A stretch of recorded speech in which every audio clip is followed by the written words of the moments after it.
طالبان چې دا نسبتونه کېره دا خلک پوهېږي او نه پوهېږي او څه قیصه ده او څه نه ده زه بیا هم وایم نران دي چې زموږ درسونه دې واوري یوه علمي غلطي دې پکې پیدا کړي چې هغه د اصولو د اهل سنت خلاف وي نو بس موږ خپله غلطي منو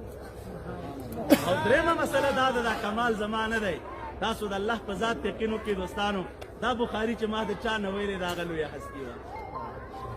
دا بخاري چې ما چا ته تلاوت کړې په کوم کال چې ما بخاري ویله د بخاري قرائت ما کړی دی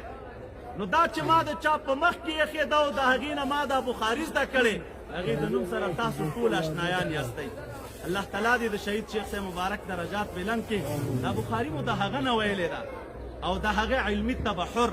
د هغه تقوا د هغه دیانت د هغه پوهه دا ټولې لیکنې د اول نه واخله صحاح ما ټول د هغه نه ویلې الحمدلله دا زما سعادت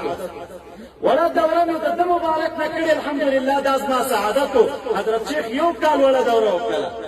او نور د هغې نه وروسته بیا لویه دوره وه وړه دوره هدایي دواړه او دغه رنګې نور چې کوم کتابونه لوستلی کېږي دا ما د ده مبارک نه لوستلي صحاح مې د ده مبارک نه لوستلي او الحمدلله فخرا ورباندې وایم چې دا هر یو کتاب ترې ما لوستلی راسره د طالبانو تضمین دا معلوم دی شیخ شاکر صاحب محترم ناست دی کله ما ته وایي دا ته څه نخره کوې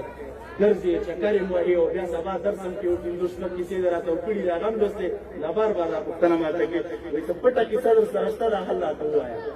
او یقیني دم دغسې موږ مصروفیات زموږ طالبانو ته معلوم دي هغه ګرځېدل نه و ملګرو پالن نه و بیا ورسره پروګرامونه نه و بیا ورسره درسونه نو ما ده مبارک ته ویلې مارې قسم دی که نور هېڅ هم وي زه درته خپل راز وایم ملایان بخیلي کوي زه پرې بخیلي نه کوم ما صحیح بخاري ټکی په ټکی د حضرت شیخ صاحب مبارک تخلیل لیکلی دی ما صحاح د هغه مبارک تخلیل لیکلي او نوټونه یې راسره شته کتابچې یې راسره شته او زما طالبانو لیدلي دي اوس که دا تاسو منئ که نه منئ تاسو د الله په ذات یقین وکړئ چې داسې وخت راغلی چې ما صحیح بخاري 10 منټه مطالعه کړی دی بس دې نه ډېره مطالعه ما نه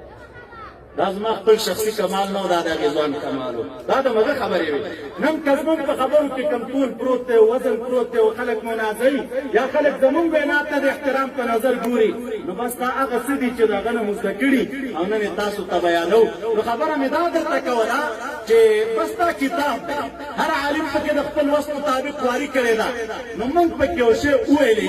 دپاره د دې چې تاسو راسره په دې اجر او ثواب کې شریک شئ علمي تحقیقات موږ طالبانو تکو وبې ته مو کړي الله تعالی مو سره زما په خوږ ایمان